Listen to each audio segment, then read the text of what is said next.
Hey friends, just finished a parking lot workout, 45 minutes, burned 266 calories and average heart rate in the zone 2, it looks like, if I remember correctly. So I wanted to read to you from this little book, which my friend Jennifer got me. It's by Fellowship of Christian Athletes. It appears to be written by athletes, or at least many of them for athletes. And so I read this to my son on the way to the hockey game this morning. It was a particularly rough game last night. A lot of late hits and a lot of missed calls. It's a little nerve-wracking to watch travel hockey at this age, U16. It's a fast game, it's intense, and it's pretty emotional, and it's hard to be a mom, not gonna lie, for many of these games. So this one, this morning I read Surprising Strength, and it's 2 Corinthians 7:4. I have great confidence in you. I have great pride in you. I am filled with encouragement. I am overcome with joy in all our afflictions. So I'm going to read you, actually, just in case it's helpful to you, if you're doing something today or you happen to see this video. It's literally just 2 pages, so I'm actually going to read it to you. It's what I read on the way to the game this morning. So have you ever been nervous before a big game? Have you ever felt like quitting an event before you even got started? The first time I competed in the Boston Marathon, I didn't think I should even be in the race. As I waited at the starting line, in my mind, I was yelling at my coach. I don't even belong in this race. I'm not strong enough. However, one of the most amazing things happened to me that day. Although on the starting line, I doubted my ability to even finish the Boston Marathon. 26 miles later, I had won the race and broken the world record by almost 7 minutes. I was stronger than I thought I was. That's understatement.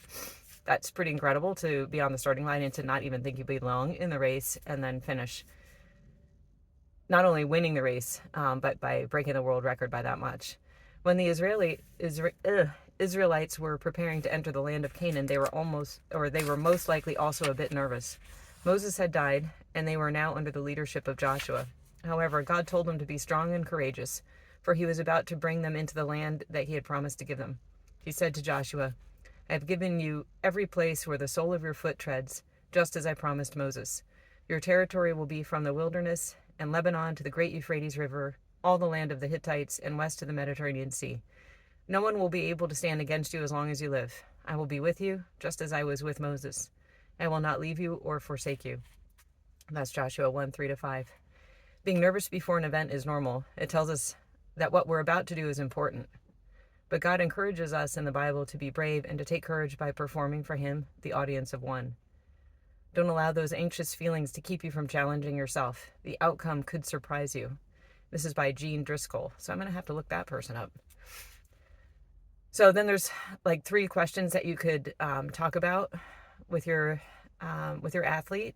There's some more readings, and the overtime is the prayer, so it's divided up into sections. God, help me to be calm and courageous during competition. Help me to focus on you, my audience of one. Amen. So this actually, I think, was meant for me, being the mom and the, manager of logistics. I do my best to keep a lot of things available and handy and, prepare my son as well as possible to make good choices about rest, about hydration, about food, about focus. He's in charge now, though. All I can do is set up the right conditions for him to make good decisions. I can have these handy in the trunk. It's cold enough. They stay nice and cold. But at the end of the day, it's up to him to make good choices. It's up to him to find the inner resolve and faith and strength to go out there and do what he needs to do. And for me, I need to pray that I have the faith that he is in God's hands, and there is absolutely nothing I can do to change the outcome of what's going to happen. So being anxious in the stands, while that is sometimes very real and very hard to manage, I have to try to take all of the readings and all of the experience that I have with God coming through and angels being there to help me out and bring that into this moment, and remember that that is always true. It's not just in certain moments when things are going well, but it's always true. There's always that presence and support. So I hope this helps some of you in some way. Reach out using the comments. Just throwing stuff out here hoping to provide, I don't know, encouragement, hope, maybe a little inspiration, a little challenge to you. If you're feeling stuck, there's always something you can do. One thing that I do as an athlete myself, not a competitive athlete like my son, I am extremely clumsy, but I'm always working, I'm always moving. So I do a lot of things that I can just hit repeat on. I can I can run, I can put one foot in front of the other. I'm learning to jump rope. I broke my jump rope today because I have tripped on it multiple times, so I need to get a new one.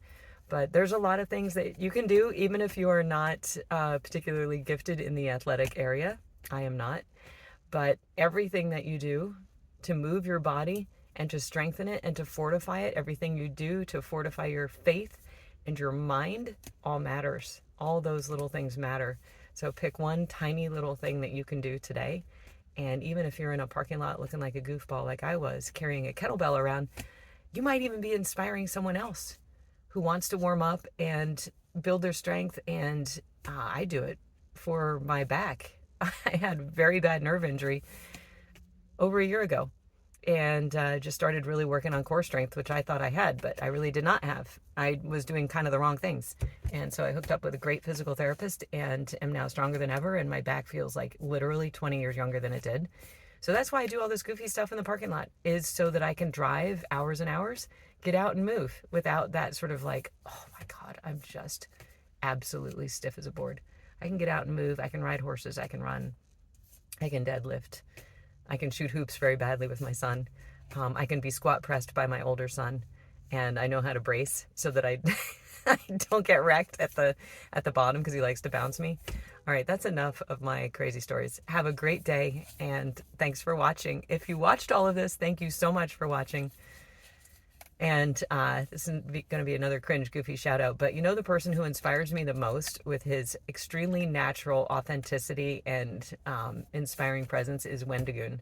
So if you haven't been following Wendigoon, go check out his recent video on Hurricane Helene, and his experience is going to offer help in Appalachia. So go check him out, because that video is actually designed to, all of the monetization coming from that is going to support a nonprofit. So Wendigoon, you're never going to see this, but I just love how you share your faith and you share who you are, and you are into so many different interesting and strange the cryptids and all of the conspiracy theories and all of the stuff you do, and including Dante's works, Paradise Lost.